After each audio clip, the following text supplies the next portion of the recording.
bendiga, mis hermanos. Un gusto poder estar acá otra vez para seguir viendo este estudio de Nehemías que hemos estado haciendo ya por varias semanas. Ya hoy estamos en el último episodio de Nehemías, viendo ya el capítulo final de Nehemías, Nehemías capítulo 13, viendo de qué forma ya Nehemías termina un poco las reformas que él había estado haciendo, todo lo que Nehemías hizo desde el primer momento en que él salió desde la capital del reino con autorización del rey para venir, levantar las murallas, levantar las puertas. La restauración de la ley, la restauración del sacerdocio, la mano de Esdras ayudando ahí por la parte sacerdotal, y ahora, bueno, pues como eso trajo un avivamiento, como estuvimos viendo en el estudio pasado, y eventualmente como este avivamiento trajo ciertas cositas que se fueron filtrando, que no era lo más correcto. Nehemías tiene que regresar otra vez a su trabajo de copero del rey y se entera por allá de que las cosas no iban bien y viene otra vez y vuelve a hacer las últimas reformas, que es lo que nos da a nosotros ya la idea de cómo está avanzando lo que Dios había logrado comenzar a través de Nehemías. En el capítulo 13, específicamente en los versículos del 4 al 14, vemos cómo ya Nehemías empieza a hacer las primeras reformas, y vamos a estar viendo algunas reformas, catalogarlas un poquito en diferentes áreas que Nehemías estuvo llevando a cabo acá en la nación, y una vez ya después que él regresó, enterándose de todo lo que estaba pasando acá. Vemos acá primero algunas reformas en lo relacionado al culto, en lo relacionado a la forma en la que se lleva a cabo el sistema sacerdotal, el sistema sacrificial, lo que pudiéramos nosotros hoy comparar con el culto o el servicio de adoración. Dice ahí, versículo del 4 al 14 del capítulo 13, que antes de esto el sacerdote Eliasib, siendo jefe de la cámara de la casa de nuestro Dios, había emparentado con Tobías y le había hecho una gran cámara en la cual guardaban antes las ofrendas, el incienso, los utensilios, el diezmo del grano, del vino y del aceite que estaba mandado dar a los levitas, a los cantores, a los porteros y la ofrenda de los sacerdotes. Mas a todo esto yo no estaba en Jerusalén, porque en el año 32 de Artajerjes, rey de Babilonia, fui al rey, y al cabo de algunos días pedí permiso al rey para volver a Jerusalén, y entonces supe del mal que había hecho Eliasib por consideración a Tobías, haciendo para él una cámara en los atrios de la casa de Jehová. Y me dolió en gran manera, y arrojé todos los muebles de la casa de Tobías fuera de la cámara. Y dije que limpiasen las cámaras e hice volver allí los utensilios de la casa de Dios, las ofrendas y el incienso. Entonces encontré asimismo que las porciones para los levitas no les habían sido dadas y que los levitas y cantores no hacían el servicio, habían huido cada uno a su heredad. Entonces reprendí a los oficiales y dije, ¿por qué está la casa de Dios abandonada? Y los reuní y los puse en sus puestos. Y todo Judá trajo el diezmo del grano, del vino, del aceite a los almacenes, y puse por mayordomos de ellos al sacerdote Selemías y al escriba Sadoc y los levitas Pedaías, y al servicio de ellos a Anán, hijo de Zacur, hijo de Matanías, porque eran tenidos por fieles, y ellos tenían que repartir a sus hermanos. Acuérdate de mí, oh Dios, en orden a esto, y no me borres tus misericordias que hice en la casa de mi Dios y en su servicio. Aquí vemos algo importante. Nehemías sale, tiene que regresar a Babilonia, o a Persia, y de pronto se encuentra que a su regreso o a su ida, todo se había vuelto otra vez, de alguna forma se había desvinculado. Este hombre, Tobías, se había emparentado con el sacerdote, le habían hecho una casa dentro del templo, le habían amueblado un lugar ahí para que él viviera, y específicamente el lugar que le habían amueblado era el lugar donde se guardaban las ofrendas, las mismas ofrendas que los sacerdotes y los que estaban supuestos a trabajar en el templo no estaban recibiendo, y por esta razón tuvieron que irse a trabajar en sus campos para buscar el sustento diario en su vida. Esto se puede comparar un poquito con lo que después dice Malaquías, que es contemporáneo con esto, cuando habla de que el pueblo estaba robándole a Dios en los diezmos y las ofrendas, específicamente Malaquías 3:10, cuando dice, traer los diezmos al alfolí y haya alimento en mi casa. La razón por la que tenía que haber alimento en la casa era porque si no hay alimento en la casa, entonces los levitas y sacerdotes tenían que buscarse el alimento y descuidaban el sistema sacerdotal, descuidaban sus funciones y de alguna manera se abandonaba la obra del Señor. Pero encima de eso, lo más importante era que donde debían estar las ofrendas para la manutención de estas personas, el sumo sacerdote, que se había emparentado con Tobías, uno de los enemigos que ha estado presente en todo el libro de Nehemías, haciendo de las suyas, le hace una casa a este hombre ahí y le pone todos sus muebles allí. Cuando Nehemías regresa, manda a botar todo aquello, expulsa a esas personas de ahí y empieza de nuevo a hacer una reestructuración en todo lo que estaba pasando. Exige al pueblo traer los diezmos, exige al pueblo traer toda la ofrenda que tiene que ser traída con el propósito de levantar el sacerdocio, y los sacerdotes que habían tenido que ir a buscar su comida y en sus heredades regresan y reestructura un poco de alguna manera el sistema de sacrificio, el sistema de adoración del templo. Estas son las primeras reformas que encontramos acá. Importante que la primera reforma empieza dentro del sistema de adoración, dentro del templo, dentro de la manera en la que el pueblo se relaciona con Dios. También es interesante que tengamos en cuenta que estos enemigos, en este caso Tobías, nunca dejó de molestar. Y ahora, al ver que ya estaba la muralla hecha, al ver que ya todo estaba construido, la forma de hacer daño era pues infiltrándose entre ellos y llegando al punto de desestabilizar la adoración del Señor y las cosas que tenían que llevar a cabo el pueblo de Israel para funcionar bien. Esto nos trae a nosotros un principio importante. Muchas veces el enemigo ataca a nuestra vida a través de la iglesia, desestabilizando el liderazgo, haciendo lo posible porque las personas que deban estar trabajando, deban estar enfocadas en la obra del Señor, tengan que hacer otras cosas para poder sustentarse, tengan que tener ciertas cosas en su cabeza, en su mente, en sus planes, y no darle prioridades a la obra del ministerio. Y aquí vemos al enemigo otra vez poniendo la mano en ese sentido. También es interesante que Nehemías comienza una obra de reforma, nueva reforma, precisamente en eso, en la obra del Señor, en el culto, en la casa del Señor. Es algo parecido a lo que dice el apóstol Pedro en el Nuevo Testamento, que el juicio debe comenzar por nosotros, por la casa de Dios. Porque quizás por ahí también es donde el enemigo empieza a atacar más, porque también ahí es donde el enemigo empieza a desvirtuar todo. Y cuando no hay un liderazgo en la iglesia funcionando bien o trabajando bien, todas las demás cosas que hay en la iglesia van cayendo por su propio peso, van perdiendo prioridades. Y esto es algo interesante, que Nehemías comience toda su obra de reformas a partir de estas cosas con el culto, con la adoración del templo. Lo otro que encontramos acá también está en los versículos desde el 15 hasta el versículo 22. Básicamente acá dice la palabra del Señor: en aquellos días vi en Judá a algunos que pisaban en lagares en el día de reposo y que acarreaban haces y cargaban asnos con vino y también de uvas, de higos y toda suerte de carga, y que traían a Jerusalén en día de reposo, y los amonesté acerca del día en que vendían las provisiones. También habían en la ciudad tirios que traían pescado y toda mercadería y vendían el día de reposo a los hijos de Judá en Jerusalén. Dice más adelante en el versículo 20, hasta el versículo 22, y que Nehemías los reprendió a los señores de Judá y les dije: ¿qué mala cosa es esta que vosotros hacéis, profanando así el día de reposo? ¿No hicieron así vuestros padres y trajo nuestro Dios todo este mal sobre nosotros y sobre nuestra ciudad? Y vosotros añadís ira sobre Israel, profanando el día de reposo. Sucedió pues que cuando iba oscureciendo a las puertas de Jerusalén antes del día de reposo, dije que se cerrasen las puertas y ordené que todos que no las abriesen hasta después del día de reposo. Y puse a las puertas algunos de mis criados para que en el día de reposo no introdujeran carga, y se quedaron fuera de Jerusalén 1 y 2 veces los negociantes y los que vendían toda especie de mercadería, y les amonesté y les dije: ¿por qué os quedáis vosotros delante del muro? Si lo hacéis otra vez, os echaré mano. Desde entonces no vinieron en día de reposo. Y dije a los levitas que se purificasen y viniesen a guardar las puertas para santificar el día de reposo. También por esto acuérdate de mí, Dios mío, y perdóname según la grandeza de tu misericordia. Acá encontramos a Nehemías también llevando a cabo una reforma en el día de reposo. Esto es algo importantísimo en el concepto de la ley.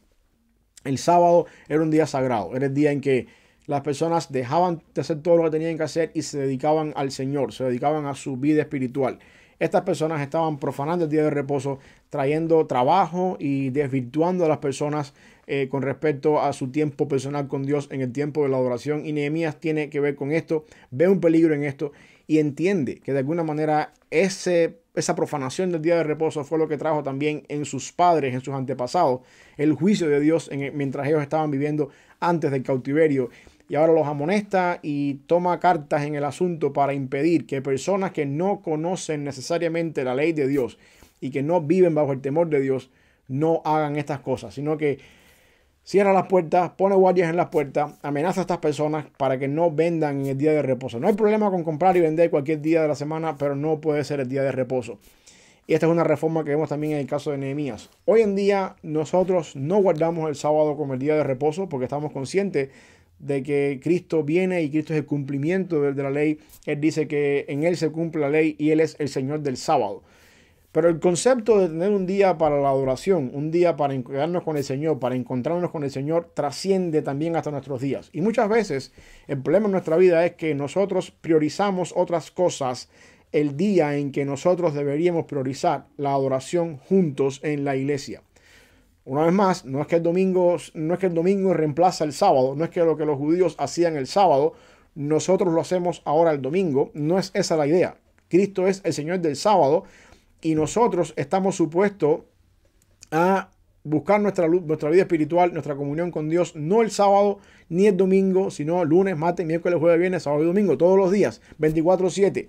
Es nuestra responsabilidad.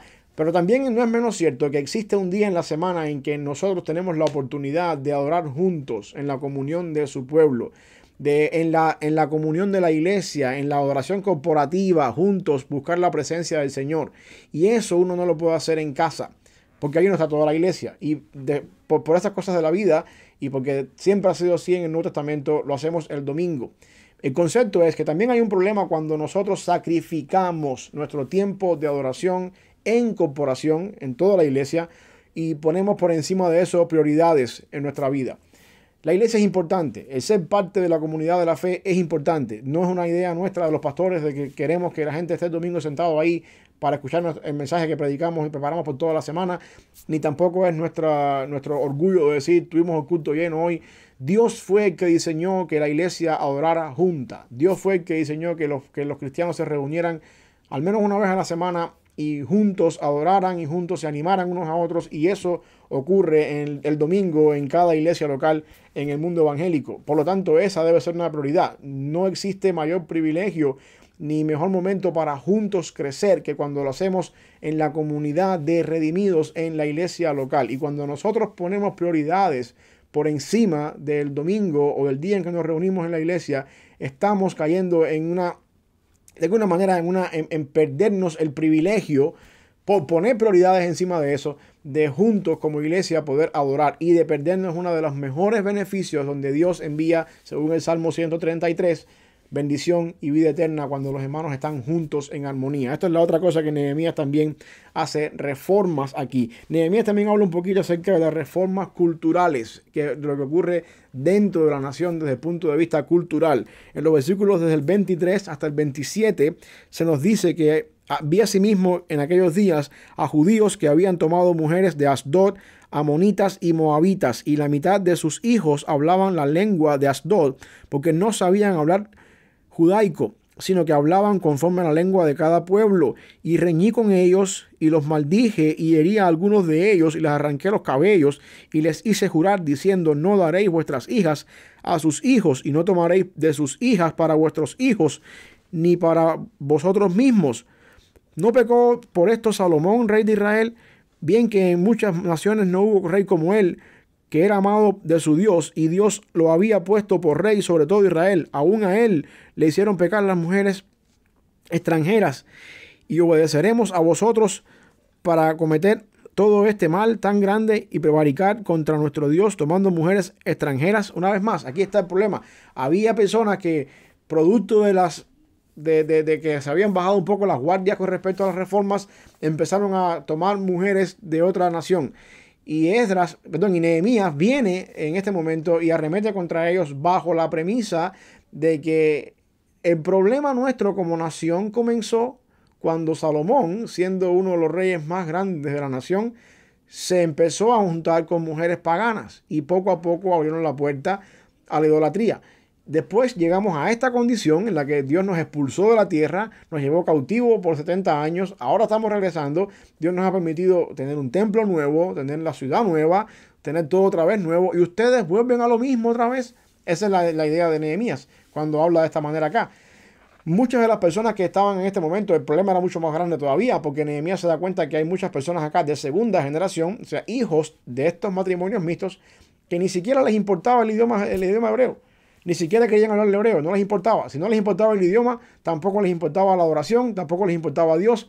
Y esto quizás en la primera, segunda generación no es tanto un problema como cuando esto se convierte en un problema generacional. Cuando esto pasa de generación en generación y llegamos al punto donde estaban ellos antes de irse al cautiverio. Y Nehemías toma cartas en el asunto con respecto a este problema específico y toma medidas acá e impide estas cosas, teniendo en cuenta de que esto puede traer problemas. En nuestra vida pasa igual. El apóstol Pablo dice que la enemistad con el mundo es enemistad con Dios. La amistad con el mundo es enemistad con Dios. Y por lo tanto nosotros estamos supuestos a ser selectivos en nuestras amistades, tener en cuenta que Dios nos ha dado una familia en la fe, especialmente en el concepto matrimonial, no unirnos en yugo desigual y de alguna forma tener nuestro íntimo amigos y nuestra comunión más cercana entre la familia de la fe, para evitar de alguna manera que nuestras creencias se vayan diluyendo y también para evitar que de alguna manera tengamos que comprometer en algún momento determinado ciertas cosas para poder encajar en el grupo o tener que permitir ciertas cosas para que se nos acepte en el grupo. Y por esta razón uno tiene que ser radical en cuanto a las personas que uno tiene cerca de uno como enemigos. Así que esta es la tercera reforma que Nehemías hace, una reforma cultural en la sociedad. Hemos estado mirando cómo estas reformas se van moviendo desde la reforma en el culto, en la parte religiosa, después automáticamente la reforma en el día de reposo, que es un día señalado para la nación de Israel. Reformas desde el punto de vista en la sociedad cultural y por último unas reformas en el liderazgo. Esta es una de las más importantes que Nehemías toma a cabo en los versículos del 28 al 31, terminando ya el capítulo. Dice que uno de los hijos de Joiada, hijo del sumo sacerdote Eliasib, era yerno de Sanbalat, horonita. Por tanto, lo ahuyenté de mí. Acuérdense del nombre de Sanbalat. Este hombre había estado dando guerra a la nación de Israel desde el principio, desde que Nehemías llegó. Sanbalat, Tobías y Gesem. Este es el Sanbalat. Dice la Biblia acá que uno de los hijos del sumo sacerdote era yerno de Sanbalat. El enemigo se había infiltrado hasta los más altos niveles, hasta el hijo del sumo sacerdote. Esto era un problema. Y sigue diciendo acá Nehemías, una vez más, acuérdate de ellos, Dios mío, contra los que contaminan el sacerdocio y el pacto del sacerdocio y los levitas. Versículo 30. Los limpié pues de todo extranjero y puse a los sacerdotes y levitas por sus grupos, a cada uno en su servicio, y para la ofrenda de la leña en los tiempos señalados y para las primicias. Acuérdate de mí, Dios mío, para bien. La reforma en el liderazgo. Esto es algo crucial. Cuando Nehemías regresa, el sumo sacerdote de la nación de Israel, la persona que estaba supuesta a interceder delante de Dios por su propio pueblo, se había emparentado con el enemigo. Y esto era un problema. Y Nehemías tiene que tomar cartas en el asunto y tiene que sacar del liderazgo a estas personas y tiene que echarlos a un lado por el simple hecho de que su trabajo estaba haciéndose de una manera errónea. Si había un problema entre que los judíos se casaran con personas de otros países, el problema se duplicaba cuando estamos hablando del sumo sacerdote. Lo que quiero decirte con esto es lo siguiente. El liderazgo trae responsabilidades. Del liderazgo se exige más que de la persona que no es líder. Por eso yo a manera de advertencia, cuidado cuando tú quieres tomar una posición de liderazgo. Cuidado, porque del liderazgo por lo general se exige más, porque tú estás en una posición que demanda más responsabilidad. Y aquí vemos que Nehemías en algún momento tiene que tomar cartas en el asunto y tiene que sacar a un lado a estas personas. No hay ningún problema con tener que ejercer liderazgo de esa manera y en algún momento en el liderazgo tener que decir, hey, ¿sabes qué? No. Y esto no puede ser y tener que sacar a alguien de una posición cuando las cosas no van bien por el beneficio de toda la nación, de todo el pueblo, en este caso de toda la iglesia en sentido general. Así que las reformas en el liderazgo tienen que ver con eso, tienen que ver con un liderazgo que sea puro, un liderazgo que ame al Señor, un liderazgo que sea fiel. Y si tú estás considerando una posición de liderazgo, esto es algo importante que tienes que tener en cuenta. De un liderazgo se exige más. Alguien dijo una vez que mientras más alto uno está en la montaña, los vientos baten más fuertes y se demanda más responsabilidad para no caerse y perder la vida.